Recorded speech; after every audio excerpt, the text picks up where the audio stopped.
Hi అండి, నమస్తే. Welcome back to my channel Mayuri's kitchen and creation. ఈరోజు స్పెషల్ ఎంతో హెల్దీ అయిన ఎర్ర గోధుమ రవ్వతోటి ఉప్మానే కదా ఇదేంటి అని అనుకోవద్దండి. ఎర్ర గోధుమ రవ్వలో చాలా విటమిన్స్ మినరల్స్ ఉంటాయండి. పిల్లలు నార్మల్గా ఉప్మా తినమన్నా తినరు, వెజిటేబుల్స్ తినమన్నా తినరు. సో ఈ రెండింటినీ కలిపి ఇలా హెల్దీ వేలో టిఫిన్ కింద చేస్తున్నాను. మీరు ఒకసారి ఖచ్చితంగా ట్రై చేయండి. దీన్ని ఎలా చేయాలో చూద్దాం. స్టవ్ ఆన్ చేసి బాండీ పెట్టి ఒక 2-3 స్పూన్స్ ఆయిల్ వేసి దాంట్లో శనగిత్తనాలు అండ్ పోపు దినుసులు వేయండి. ఆ వీడియో క్లిప్ మిస్ అయింది. అవి కొంచెం వేగాక సన్నగా కట్ చేసిన ఉల్లిపాయలు, పచ్చిమిరపకాయలు, కరివేపాకు వేసి వేయించుకోండి. నేను వీడియోలో చూపిస్తున్న వెజిటేబుల్స్ అన్నిటిని అంత సన్నగా వేస్తే అంత సన్నగా కట్ చేసి వేసుకోండి. మీకు ఈ వెజ్జీస్ ఇష్టం లేకపోతే స్కిప్ చేసేసి నార్మల్ ఉల్లిపాయ, పచ్చిమిరపకాయ కూడా వేసుకోవచ్చు. నేను పిల్లల కోసం హెల్దీ వేలో చేస్తున్నాను కాబట్టి ఇలా వెజిటేబుల్స్ యాడ్ చేశాను. వెజిటేబుల్స్ మగ్గడం కోసం కొంచెం సాల్ట్ వేసి కలుపుతున్నాను. కూరగాయలు ఉడికినాయో లేదో ఒకసారి అలా చెక్ చేసుకోండి. తర్వాత ఒక కప్పు రవ్వ తీసుకోండి. ఒక కప్పు రవ్వకి 2.5 గ్లాసెస్ వాటర్ పడుతుంది. అంటే 1 కప్కి 2.5 కప్స్ వాటర్ పడుతుంది. నేను అవి యాడ్ చేశాను. వాటర్ మరిగేలోపు మనం రవ్వ తీసుకున్నాము. వాటర్ బాయిల్ అయ్యేటప్పుడే తగినంత సాల్ట్ వేసుకోండి. సాల్ట్ ఇక్కడే ఒకసారి చెక్ చేసుకోండి. ఏదైనా తగ్గినట్టు అనిపిస్తే ఇక్కడే యాడ్ చేసుకోండి.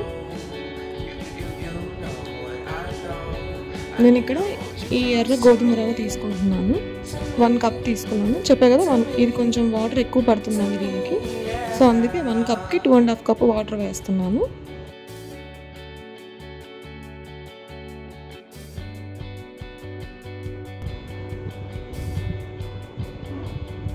పిల్లలకి అప్పుడప్పుడన్నా ఇలా కొంచెం హెల్దీ వేలో టిఫిన్స్ చేసి పెట్టాలండి. ఎలాగో క్యారెట్స్ అలాంటివి ఎలాగో తినరు కదా పిల్లలు. సో ఇలా చేస్తాను తింటారు అని నేను ఇలా చేస్తున్నాను. మీరు ఒకసారి తప్పకుండా ట్రై చేయండి. చాలా బాగా వచ్చింది. మీకు వెజ్జీస్ వద్దు అనుకుంటే నార్మల్ వెజ్జీస్ లేకుండా కూడా ట్రై చేయొచ్చు. ఎర్ర గోధుమ రవ్వ టేస్ట్ చాలా బాగుంటుందండి నార్మల్ గోధుమ రవ్వ కన్నా కూడా. అవి నీళ్ళన్నీ అబ్జర్వ్ అయిపోయేటట్టు కలుపుకోండి. నేను ఇందులో పైనుంచి 1 స్పూన్ నెయ్యి వేస్తున్నాను. కొంచెం పొడిలాడుతూ వస్తుంది, బాగుంటుంది అని. మీకు ఇష్టమైతే స్కిప్ చేయొచ్చు.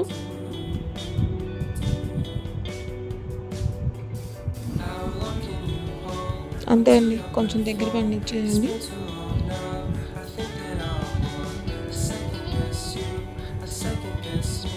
ఒకసారి ఇక్కడే టేస్ట్ చెక్ చేసుకోండి. ఏదైనా సాల్ట్ ఏదైనా చాలకపోతే ఇక్కడే కలుపుకోండి. వేడి మీద కలిసిపోతుంది సాల్ట్ అయితే. అంతే అండి, ఎంతో టేస్టీ అండి అమ్మి ఎర్ర గోధుమ రవ్వ ఉప్మా. ఎలా వచ్చిందో ట్రై చేసి ఒకసారి నా కామెంట్లో తెలియచేయండి. మీ ఇష్టం, దీన్ని ఇంకెలా సర్వ్ చేసుకున్నాను అనేది. నేను షుగర్తో తినేస్తాము. ఇలాంటి మరిన్ని వీడియోస్ కోసం like, share and subscribe. Thank you for watching. Subscribe చేసుకోవచ్చు కదండి.